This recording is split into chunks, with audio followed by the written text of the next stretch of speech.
इधर मध्य प्रदेश में भी बागेश्वर धाम का मुद्दा सियासी तूल पकड़ता जा रहा है। नेता प्रतिपक्ष गोविंद सिंह ने यहां पर विरोध करते हुए कहा कि पंडित धीरेन्द्र शास्त्री अपनी वही बागेश्वर धाम के समर्थन में उतरे नारायण त्रिपाठी का कहना है कि उन्हें बदनाम करने के लिए षड्यंत्र किया जा रहा है।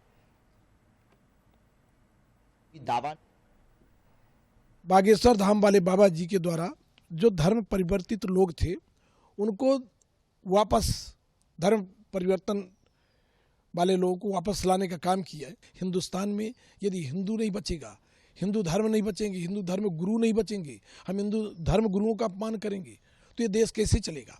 मैं पाखंड और ढोंग नहीं पढ़ता।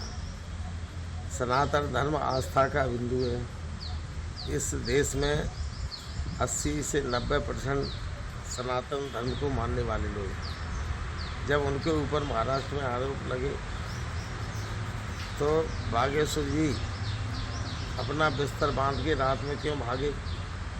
मैं उनसे चाहूँगा कि अगर आपके सच्चाई है तो आपको प्रामाणिकता के आधार पर भागने का जवाब दें, और वास्तव में जो आपने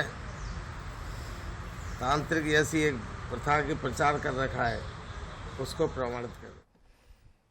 तो देखिए, छत्तीसगढ़ और महाराष्ट्र के बाद, नागपुर के बाद अब मध्य प्रदेश में भी इस पर सियासत शुरू हो चुकी है। और भी ज्यादा बातचीत हम करेंगे। सीधे रुख करते सूरज शर्मा हमारे साथ इस वक्त लाइव जुड़े हुए हैं। सूरज, महाराष्ट्र में चुनौती दी गई धीरेन्द्र कृष्ण शास्त्री को, छत्तीसगढ़ में भी लगातार इसे लेकर बयानबाजी भी चल रही है, चुनौती दी गई यहाँ पर भी मंत्री कवासी लखमा की ओर से, लेकिन मध्य प्रदेश में भी अब धीरेन्द्र कृष्ण शास्त्री ऐसा लग रहा है धर्म बीच में है और दोनों पक्ष आमने सामने खड़े हुए हैं।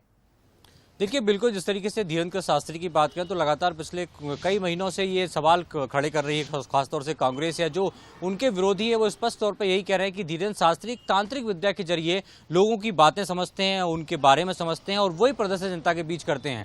लेकिन सच्चाई कुछ और ही है। शायद यही कारण है कि नागपुर से जो उठा विवाद है वो नागपुर में इस तरीके से कहा जा रहा है कि ईसाई समुदायों के लोगों को वापस हिंदू धर्म में वापस लेकर आए, उसके बाद से विवाद पैदा हुआ और कई चैलेंजेस दिए गए कि आखिर वो कितना जानते हैं, कितनी शक्ति है, तो उसका प्रदर्शन करें, उसकी परीक्षा दें।